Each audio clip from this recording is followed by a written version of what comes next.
Hi, everybody. Welcome to WCA Extra. Sophia's joining us today. It might be kind of a quicker one, but we're talking about home health care. I know you talked to a Colchester couple about how what they're saying is they're hoping to break down some barriers in home health care. Just tell me about that really quickly here. Yeah, absolutely. Yeah. So I went to Loving Home Care this week. Yeah. They're based in Colchester. This is Abijah and Blandine. So they started this back in 2016. They noticed a gap in home health care. Specifically, Blandine was working in healthcare, but didn't really feel like there was enough personality kind of infused there. People weren't really getting to know their clients. Yeah. And on the other side, they were also seeing that some of their own family members weren't really getting proper care. So they decided to fill that gap. So they created Loving Home Care, and this is non-medical services that people provide. Very an important distinction to make. So they'll go into whether it's an assisted living facility or even your own home, and it can either be someone who checks in with your loved one or maybe lives there with them. Yeah. And they're doing all the things that person might not be able to do by themselves. Maybe they're taking them out to buy some groceries, help them with online stuff. It's all things that people that's little things people take for granted, but I think it is a huge help, especially in someone's life. But I think an interesting part here too is that all of the help they're getting from here is coming from where? Yes. So a large majority of their staffing are immigrants who have recently come here from Africa. So they're partnered with the Association of Africans Living in Vermont. So they're specifically kind of creating this pipeline to help new immigrants find a job. They help get them certified to do this kind of work.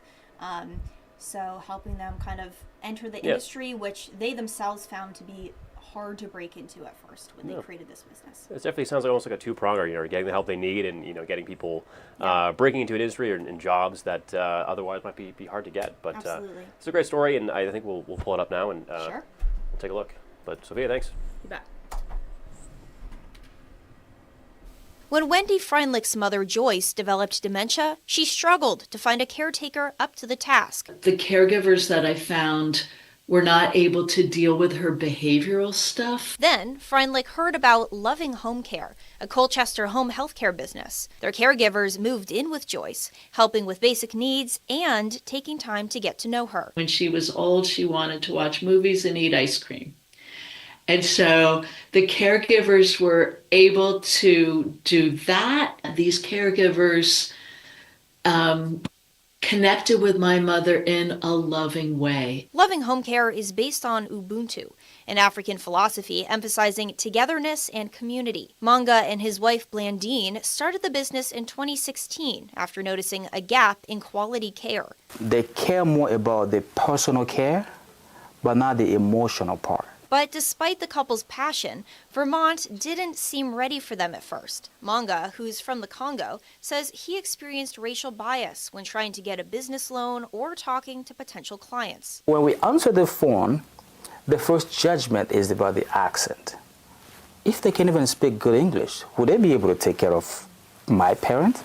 Looking for support, the Mangas joined groups like the Vermont Professionals of Color Network. They got them up and running with advice and advertising. When I reached out, I got the solutions. Today, Loving Home Care provides non-medical care to 15 clients across homes and assisted living facilities. They partner with the Association of Africans Living in Vermont to give immigrants jobs. Manga says they still face discrimination, even among clients, but his team always leads with compassion. I'm bringing that touch of really this is somebody that I care about. Freundlich finds peace knowing her mother was so well cared for, right up to her passing in 2023. It made my life so much better that I knew she was as happy as I could have her given the situation.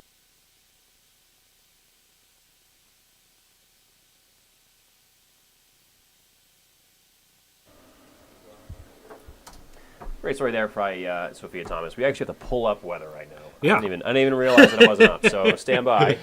Let's see how this all works out. I think we are there. Here we go. Yeah. Here we go. I was gonna say I don't know how to freestyle this because we just, I don't know. We could try to just go outside based on how it looks outside. We had this up 2 times over. So, but here's Church Street right now. I'm not Church Street. The Echo Center right now. Not looking too bad. Oh, even off the bat. You're right on that one. I know. Anyway, Peter. Struggling on a Monday. I know. Well, I wasn't. I was struggling this morning. I had my brush. I had my brush. Snow brush in the car. Yeah. I think one other thing that really drives me nuts is I open the door to my car and all the snow. Just goes right into your into your seat and all that. But speaking of snow, we've got a little bit of a break in the action right now. Here's the view on satellite radar. Maybe a few light snow showers out across New York's North Country. Otherwise, though, it's a mixture of sunshine and clouds. Probably more clouds than anything. And really, the first half of the day today, we're pretty quiet, we're pretty dry, but notice by about 2 o'clock, a few snow showers starting to make their arrival out across New York's North Country, gradually expanding eastward here as we head into the evening hours tonight. But the Champlain Valley, southern Vermont, warm enough where we'll be talking about plain old rain out there for at least a little bit. Then, as we head through the night tonight, snow gradually expanding southward, meaning we're all going to end as a little bit of snow here as we head into the early morning hours on Tuesday. Primarily wraps up by the time daybreak tomorrow morning rolls around. Still a few on and off mountain snow showers, especially into tomorrow afternoon.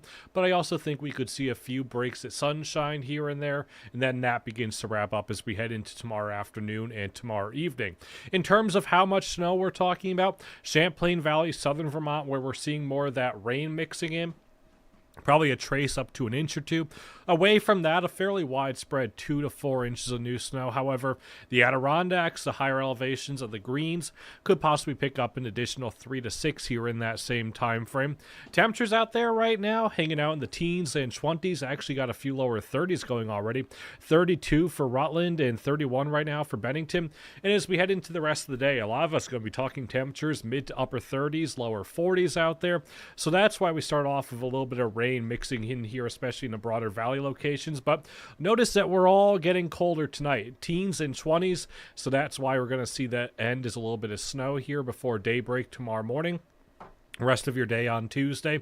There is still a few mountain snow showers out there, but probably a few breaks at sunshine here and there.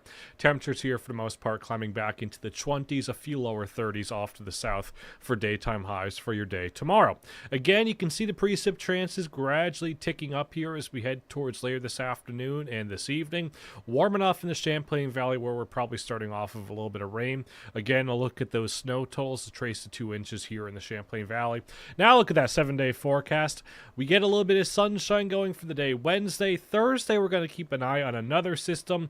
Temperatures probably just above that freezing mark where we could see some snow to start, maybe a little bit of rain, sleet, and freezing rain mixing in later in the afternoon hours as we start to warm up. And then quieter for Friday and Saturday. We'll keep an eye on another possible snowy system Saturday night and into the day on Sunday as another clipper system works its way through the area.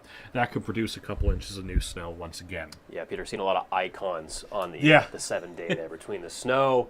Again, that mix too. Yep. Hey, you know what? You got a busy week ahead of us. Yeah, active weather week once again, but it's not as up and downy as No, you're right. as what we've seen. I'll endorse that official scientific term. But I think last week was maybe like night and day. Yeah, it was crazy. Night, so yeah. Anyway, thank you, Peter. I think it does for us here on WCAX. Of course, you can see Peter and I just a couple hours on Channel 3 News at noon. Of course, all of our evening content. Check out that great story by Sophia again on our website. And but yeah, until then, take care and stay warm. Relatively, it's kind of warm out today already. Yeah, so. Warmish. I don't know. All things considered. We're 2 layers instead of 3. You know?